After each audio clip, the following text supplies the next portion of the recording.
Nag-file po tayo ngayon ng petition for indirect contempt against Congressman Percival Senganya, second, Professor Benson Binayan, at yung best friend, yung best friend ni Atty. Topacio, si Secretary Larry Cado.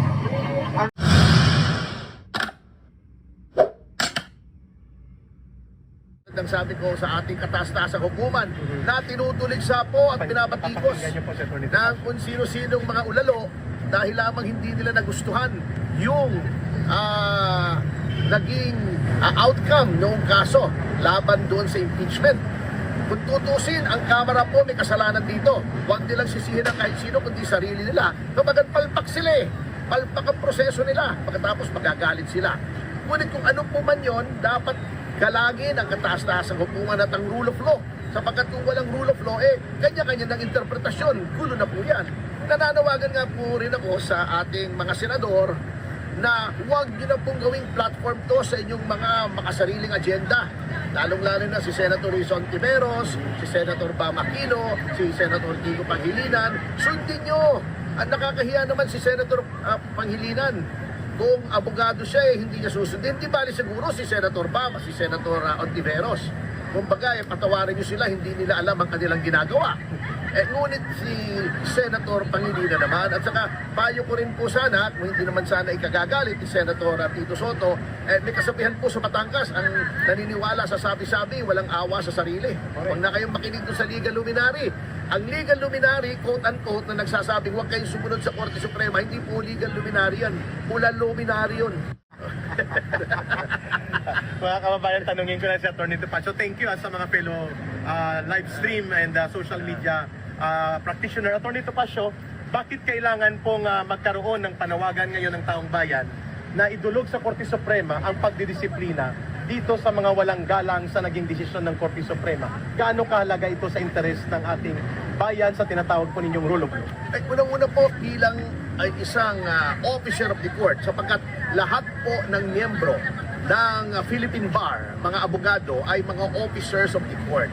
Bilang officers of the court, katungkulan po namin ay pagtanggol ng dignidad at integridad at ang reputasyon ng kataas-taasang hukuman laban sa mga tumutuligsa sa kanya at nag-criticize unfairly. Alam niyo po, hindi naman po masamang pumuna. May freedom of expression po tayo na garantisado ng ating Bill of Rights. Ngunit, hindi po ibig sabihin may freedom ka, it is unbridled freedom.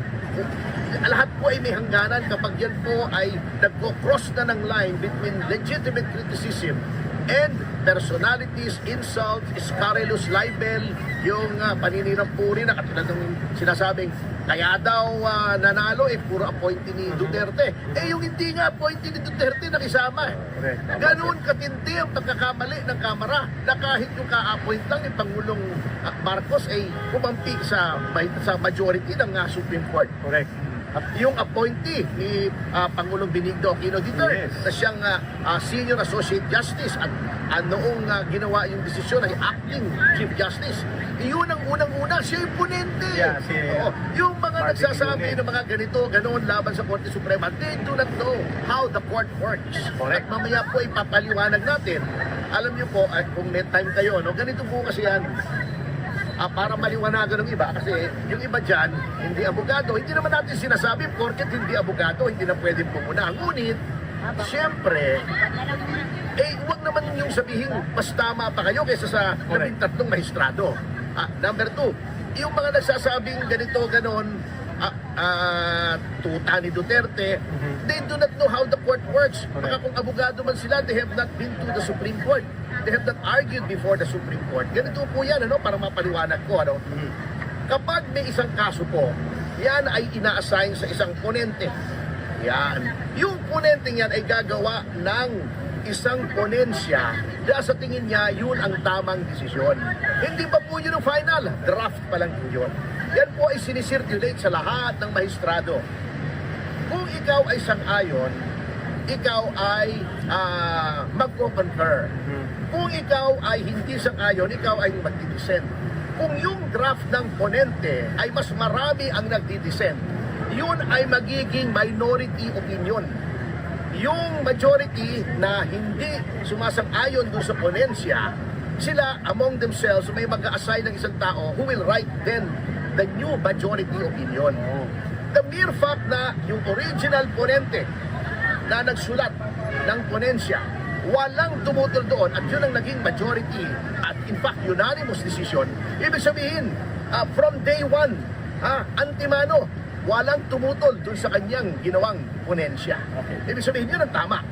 Attorney, may tanong pangalawang tanong namin sa iyo. Hindi daw legal decision ang ginawa ng Korte Suprema. Sabi ng mga kritiko, ito daw ay political decision na nag-a-absolve kay Sara bagamat walang deklarasyon ng absuelto siya.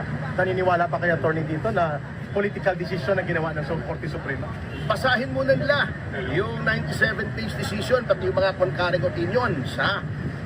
Hindi po ina-absolve. In fact, napakaklaro po ron.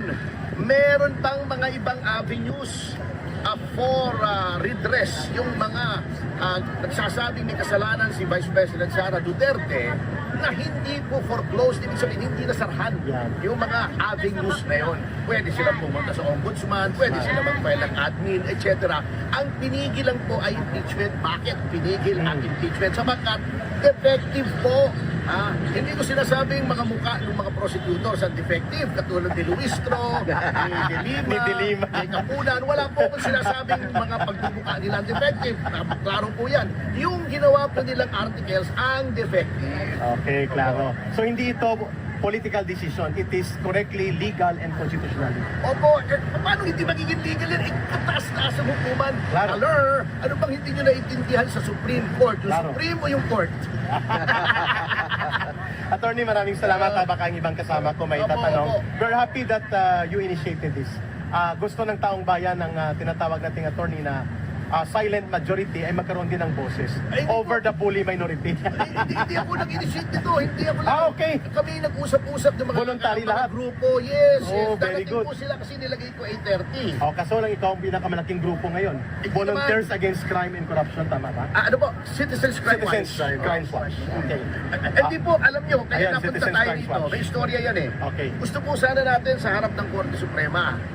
Alam nyo, tumutol bigla yung MPD. Hindi daw Freedom Park yun. Teka muna nga ako. okay. Sabi ko nga, doon sa mga kaibigan natin pulis, basahin nyo nga yung Public Assembly Act. Kaya nga kami humihingi ng permit kasi hindi Freedom Park. Tama, Oo. tama. Ngayon, papasukan nila ng magkaka-traffic, etc. Sabi ko sa kanila, araw-araw halos may pag pinafile ako sa Supreme Court, may grupo roon, usually mga kaliwa. Yeah, mga... Nagrarally nga ng mga permit hindi nyo pinapansin. Correct. So, bakit Tama, sir. kami kukontrahin nyo? Tama. Alam na, kaya lang, malapit na kasi, kahapon ko pina-follow up yung permit. Mahirap makipag-argumento, baka hindi pa matuloy. Sabi ko, Freedom Park na lang.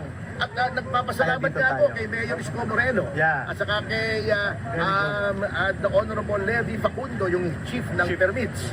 Na sinabi niyang, Sir, Freedom Park na lang. Hindi nyo kailangan ng permit, wala kami magagawa. Basta dumating na lang kayo. Makipag-coordinate lang kayo sa traffic bureau para hindi magkaroon ng traffic. But there will be symbolic action at the Supreme Court still? Opo, magpa-file pa rin po tayo. Okay, pupunta pa rin. At pag-usapan po natin yan. Okay. So kaya pala nandito tayo. Opo, opo. Okay, maya